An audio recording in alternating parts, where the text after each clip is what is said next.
My grandfather's name was Don May. It's a European name.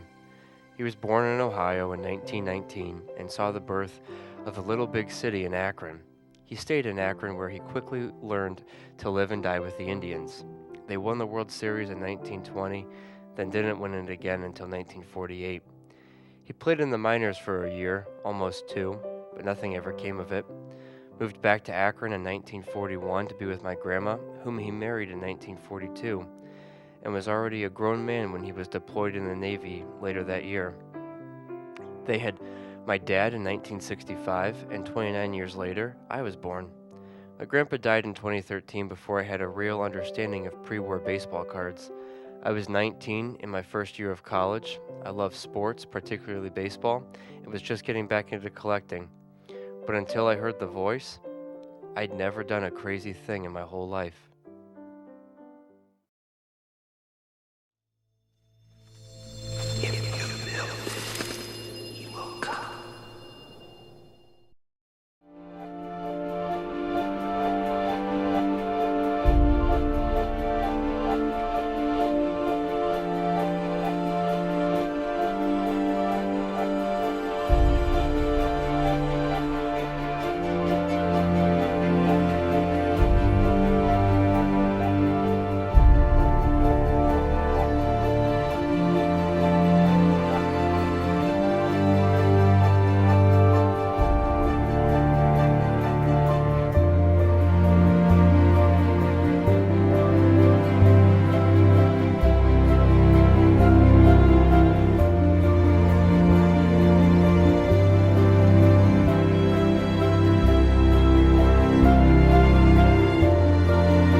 Hey YouTube, Kyle here, Collecting America's Pastime. Hope you guys are having a great Monday. I had teased previously in my last video that I had a big video coming up, and this is it. As you can probably tell from the opening, this is pertaining to the Grover Hartley collection that I have. My grandpa played minor league baseball in 1940 for Findlay. They were part of the Ohio State League. My great uncle also played for Findlay in 1939 and potentially in 1940. I have newspaper clippings that potentially show them on the same team in 1940, but Baseball Reference does not have my great uncle Glenn, or great uncle Red, as his nickname was, listed on Findlay's roster. So I got to look into that more. But my grandpa was a southpaw pitcher. He threw a knuckleball, and he was quite good. In fact, after the 1940 season, Grover Hartley, who was the manager of Findlay from both years in 1939 and 1940, sent him a letter and offered him another contract for 1941. He had to come back to Akron for family obligations, and then World War II happened, so his baseball career was over. My dad was born in 1965. My grandma was upper 40s when she gave birth to him. He is 20 years younger than his closest sibling. So my grandparents were older, on that side of the family, were older for my youth. And my grandpa passed away in 2013. While he was alive, I didn't really get a chance to, I shouldn't say get a chance, I didn't really have the wherewithal to talk to him about his baseball career as much. I collected as a kid, as most people did, but I collected modern. My grandpa and I would talk baseball, um, but not really as much about his career. And then I got out of cards, around middle school, high school, like a lot of people do.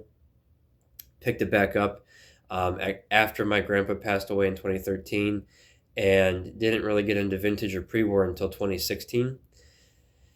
So that is when I started to dive into and get interested in my grandpa's baseball past. So I found out that Grover Hartley was the manager and started to look in to see if he had any cards. Sure enough, he did. He had quite a few actually, for just being a common player. The biggest one, the most common one, is the 1912 T207, which he's a short print in that set. So there's the way the T207 set works. There's two separate sets of backruns essentially. There's one set of backrun that is the recruit. It starts with a recruit back. Those are quite common. And then there's the broadleaf backrun. I forget what all is in the recruit. I think it's like recruit, Napoleon, and something else, or maybe a couple others. But Grover Hartley is part of the broadleaf backrun, which is broadleaf, cycle, anonymous, factory 3, and anonymous, factory 25. So he's short printed in the set to begin with, and then he's also part of the tougher backrun of the two. So he's essentially super short printed in a 1912 set, which is just great for me as a collector on a budget. So I started looking in 2016, 2017 for my first Hartley, and in 2017 at the Atlantic City National, I bought the T207 broadleaf, and that was my first Hartley. I was hooked, and from there I wanted the entire run, all of his cards. He has 12, so he has the 1911 T332 Helmar stamps, 1912 T207 broadleaf, 1912 T207 cycle, 1912 T207 anonymous factory 3. 1912 T207 anonymous factory 25, 1913 T200 Fatima New York Nationals, 1917 H801 Boston Store, 1917 E135 Collins McCarthy, 1917 E135 Blankback, 1917 Standard Biscuit, 1917 D328 Wheel Baking, and then there was a 12th that may have existed. I was never quite sure, and it's the 1917 Merchant's Bakery. So my first Hartley was the T207 broadleaf. I then bought the 1911 T332 Helmar stamps, which is a cool card. The 1917 T207 cycle was my next Hartley, and then I got an anonymous factory 3. Around that time, I also purchased the T200 Fatima New York Nationals early on. The Collins McCarthy was also an early purchase, then the Blankback, then the Boston Store. I have 2 Collins McCarthys and 2 Boston Stores, including the highest graded. So there's 2 graded on the PSA Pop Report. They're both 6s, and I have one of them. So, and then I also have a raw one. It has a lot of trim damage. Then within the last few years, I found the 1917 Standard Biscuit. I am not sure how many of these exist. It is quite rare. I know that much. Earlier this year, I found the 1917 D328 Wheel Baking. I believe it is the third one known to exist. I believe there were 2 others prior to this one coming to market. A guy actually in Tobacco Row, Luke, he listed it on eBay, and I bought it. So that was in January.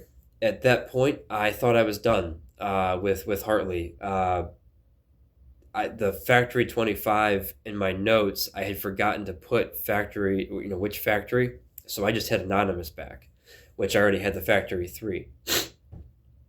So I had the Anonymous back. I had the wheel baking, which was super rare. I had the standard biscuit, which was super rare, and I had all the others. According to Trading Card Database, it was supposed to have a 1910, or they have listed, I should say, a 1910 T210. That is not him on the card. I've reached out to them to try to get that removed, but that is, I believe, Thomas Hartley. Grover Hartley never played for the Columbus team in Georgia, so that card was off the checklist. And then there was, again, there was supposed to be a potential 1917 Merchants Bakery. Never found sales history on it. Had a post up for 7 or 8 years for it. Never got a hit, and there was no photo with the listing on Trading Card Database. So I had crossed that one off as non-existent, and thought it was just a speculative error. So when I posted on Net54 that I had the complete back run, I was pretty quickly reminded that I am still missing the Factory 25. So when I came back into the hobby, a couple months ago, I put a save search up on eBay for T207 Hartley. A couple weeks ago, one popped up, and T207 Hartleys pop up from time to time. They're typically the broadleaf. Sometimes they are the cycle I've seen, and then very rarely are they the Anonymous back. And if they are, I've seen them as the Factory 3, which I already have. This one just so happened to be the Factory 25. So Greg Morris Cards posted it. When I saw it, I knew I had to buy it, and I ended up winning that auction. Greg Morris Cards takes a little bit to ship sometimes, and that one just came in today. So after I got the Anonymous Factory 25, I thought I was done again. Didn't make a post this time, but was waiting for it to come in. And last Friday, I was working out on Black Friday. It was November 28th, and I randomly got this thought to search Card Ladder Pro for Merchants Bakery Hartley. The Merchants Bakery is no longer listed on Trading Card Database as a card for Hartley. I have no idea when it was taken off, but I just randomly got this idea to search for it. Because I work at the card shop, I have access to their Card Ladder Pro subscription. So I've talked about the card shop being a blessing for many different reasons in the past, and you'll see why it is yet again a blessing. I mentioned previously, I've never found a sales record of a Merchants Bakery Hartley, so I typed in Merchants Bakery Hartley. Sure enough, in 2010, BVG1 sold for something like $32. No photo, but finally proof that a Merchants Bakery Hartley exists. I was happy because, that's a pretty cool card to potentially own. But I was also pretty upset because I knew the odds of me finding what is seemingly the only one known to exist are, that the odds of that are very slim. So made a quick post on Net54, looking for Merchants Bakery Grover Hartley. Went to bed Friday night, woke up Saturday morning to a message from a guy on Net54. His name was Mark. The subject line was Merchants Bakery Hartley. The message was, I have it.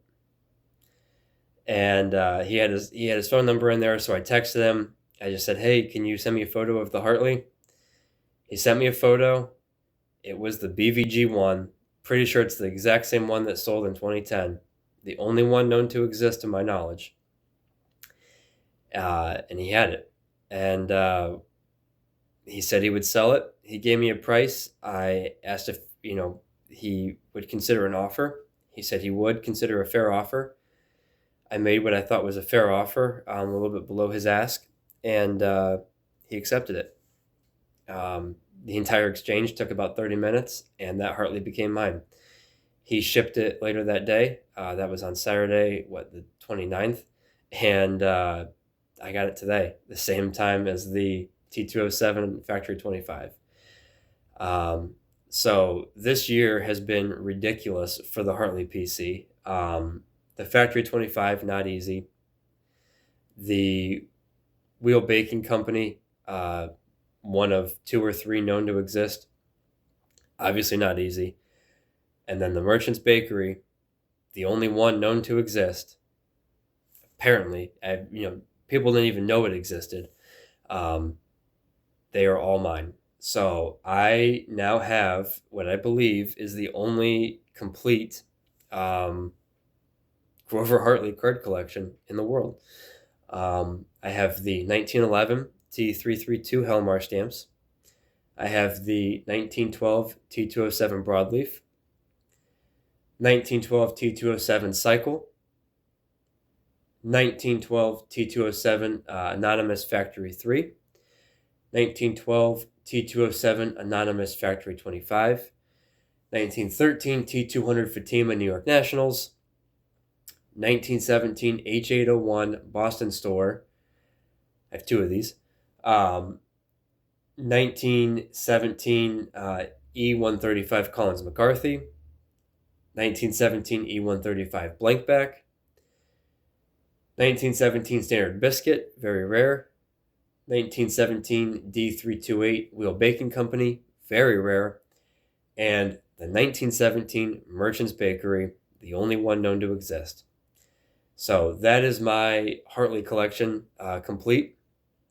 My plan now is, so my grandpa played with or against, I believe, 7 players that went on to either went on to play in the majors or previously played in the majors and were finishing their baseball career in the minors. My plan is to collect those cards, the entire run of each player, if possible, with my kids to help them, get into the pre-war or vintage and pre-war, and then also help build, what is a family legacy collection. With the Hartleys, my dad has the last baseball that my grandpa pitched in 1940.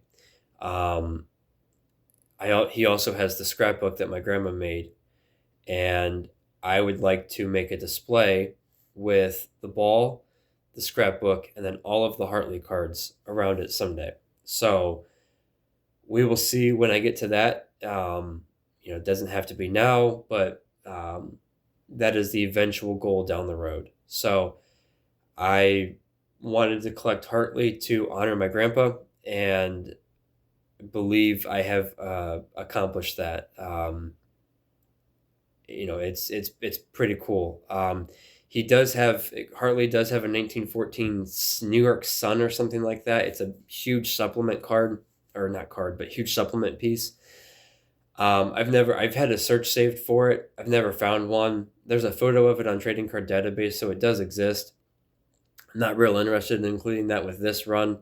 I already have Type 1 photos that people have sent me and that I've come across of Grover Hartley. And the larger stuff, if I come across it, fine, but it's not a necessity for completion. So this is the complete card run with the stamp as well, and I am just ecstatic to have this done. So yeah, that is the video. Thank you very much for watching. Feel free to reach out if you ever want to ask about the collection or see any better pictures of the cards. But yeah, the Grover Hartley PC is complete, and I'm thrilled. So Anyways, thank you, Luke, for the D328 wheel baking earlier this year. There's a guy named Fromm on 54. Thank you for bringing it to my attention that I was missing the anonymous Factory 25. Thank you, Mark, for selling me the Merchant's Bakery. Thank you to my dad for sending me all these photos that I've included in this.